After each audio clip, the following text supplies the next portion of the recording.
Welcome to Advanced English Vocabulary and Phrases. Yeah, this is where we really get into those useful expressions. Exactly. And today's deep dive actually comes from a SpeakDuo lesson. That's right. And, if you're looking to practice your English speaking on video calls, maybe meet people from around the world, SpeakDuo.com is the place. It's great for building confidence. Definitely worth checking out. So this is all about helping you advanced learners master those, more nuanced expressions, right? Moving beyond the basics. Mm-hmm. Getting that natural sound. Let's jump right in. Our first phrase is to wind down. Okay. This basically means to relax after something exciting or maybe stressful.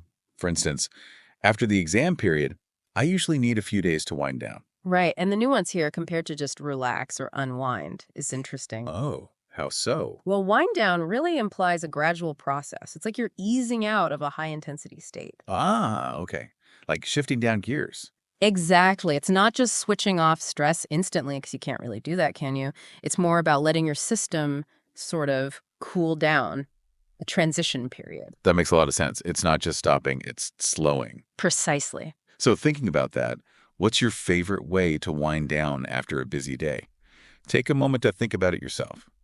For me, I like to wind down by watching a comfort show, something familiar, Yeah. and maybe having a warm drink. It just helps me relax and clear my mind gradually. Nice.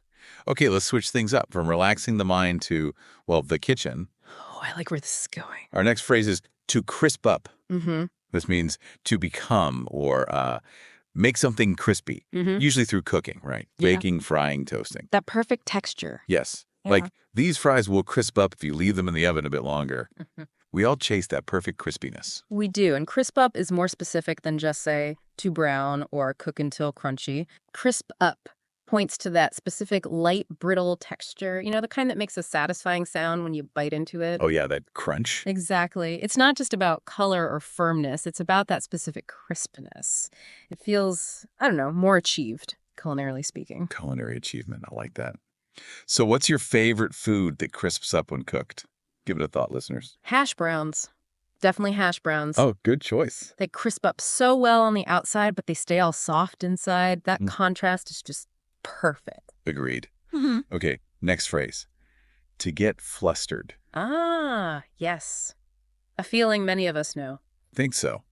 It means to become nervous, confused, maybe overwhelmed, especially when you're under pressure. Like, I always get flustered when I speak in front of a big crowd. My mind just goes blank. And the key difference here, say, compared to just get nervous or get confused, is that flustered really captures a combination of those things. It's nervousness plus confusion plus this feeling of being disorganized, like your thoughts are all over the place. Right, like you can't think straight because of the pressure. Exactly. It's often triggered by external pressure or, a time crunch.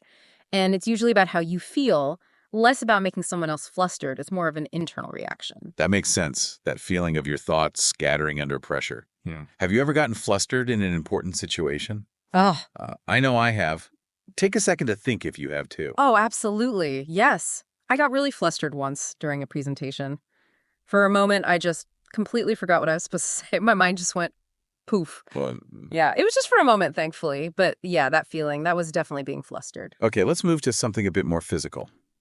Shove something in. Right. This means to push something into a space. Right out of chair. But quickly or maybe carelessly. Mm-hmm. Forcefully sometimes. Yeah, like running late, I shoved my laptop into my bag and rushed out the door. And the nuance compared to, say, put in or even stuff in, Well, shove implies more force, more speed, and definitely less care. right. Like you don't have time to be neat. Exactly. It's driven by urgency, maybe a lack of space, or just not caring about organization at that moment. It's got that sense of hurry, maybe even a bit of impatience behind the action. I can picture that perfectly. Have you ever had to shove something into your luggage? Maybe after buying too much on holiday. Right. Listeners, I bet you have too. Haha, yes, absolutely. My last trip, I bought way too many souvenirs. I literally had to shove everything into my suitcase, practically sit on it just to get it closed. It was a struggle. Been there.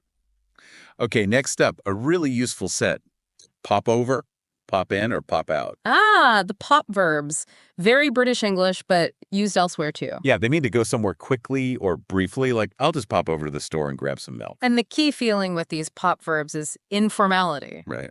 Casual. Yeah, and brevity, speed, often spontaneity too. It suggests a quick, easy movement. You just appear and disappear without much fuss. So it's different from a planned visit. Definitely. A visit sounds more formal, maybe longer. Popping in is quick, casual, unannounced sometimes. Like you don't even need to knock, almost. That's a great description. Quick and unburdened. Do you have a friend, maybe, who always pops over unannounced? Let the listeners think if they do, too. Yes, my neighbor, actually. They love to pop over for tea on Sundays. It's always just a quick chat, never stays for ages. It's quite nice, that informal connection. That does sound nice. Yeah. Okay, next phrase. To level out.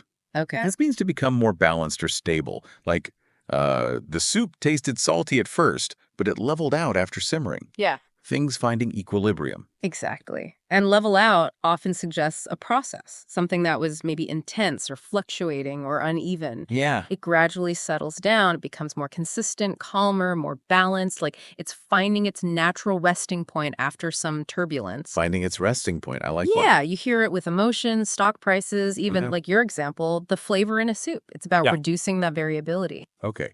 So, have you ever had an intense moment or strong feeling that eventually leveled out? Maybe when you didn't expect it to. Take a moment, listeners. Definitely. My nerves before a speech are always intense at first, like really intense. Oh, yeah. But weirdly, once I actually start talking, they almost always level out. It's like the act of doing it just smooths things over. Such a relief when that happens. That makes sense. Okay, shifting tone a bit. Rawness. Ooh, a good one. Lots of depth here. Yeah, it means naturalness, maybe a lack of polish or refinement. But it's often really emotionally powerful. Like the rawness of her performance moved everyone in the audience. And compared to just authenticity or honesty, rawness carries this extra layer. What's that? It suggests something unfiltered, unadorned, maybe even vulnerable. It feels intensely real because there's no pretense, no smoothing over the edges. It's that sort of primal, exposed quality. Exposed, yeah, like nothing's hidden. Exactly. And that's often what hits you hardest emotionally. That makes perfect sense. That vulnerability can be really powerful. What kind of music or art do you feel has that particular rawness to it? Listeners, what about you? For me, it's often acoustic sets or live recordings where it's not heavily produced, just a voice and maybe one instrument. There's an honesty or rawness there that feels really direct and personal. No filters. Great example. Okay, next. Juxtaposition? Another fantastic word. Sounds complex, but the idea is quite visual. Right. It's the act of placing things next to each other, specifically for contrast. For example, the artist's work shows a clever juxtaposition of tradition and modernity. And the key distinction here, compared to just saying contrast or comparison, is the deliberate act of placing them side by side. The intention is to highlight the differences. Ah, okay. It's purposeful. Exactly. You put two, often strikingly different things together to create a specific effect, or maybe reveal something you wouldn't notice otherwise. It's about the impact of that intentional placement. Got it. The intention makes the difference. Can you think of a movie or maybe a song that uses juxtaposition really effectively? Listeners, any examples spring to mind for you? You know, I think Billie Eilish's music often does this. Oh, interesting. How so? Well, she frequently pairs really dark, introspective, sometimes quite unsettling lyrics with these very soft, minimalist, almost gentle melodies. That juxtaposition, that clash, creates this really unique and powerful emotional feeling. It's quite striking. That's a great example. Okay, our final phrase for this deep dive. To go out of one's way. A lovely one to end on, very positive. It is. It means to make extra effort to do something. Like, she went out of her way to bake me a cake for my birthday. Just a really thoughtful gesture. And the nuance here, compared to just making an effort or helping, Go on. going out of your way implies exceptional effort, maybe even unnecessary effort, something beyond what's convenient or expected. Right. Doing more than you have to. Exactly. Specifically, to help someone or achieve something positive for them. It shows a really high degree of care or dedication or thoughtfulness. You're showing it you value that person or result. That extra step really shows you care. Have you ever gone out of your way to help someone? Maybe when it wasn't expected. Listeners, think about a time you did or someone did for you.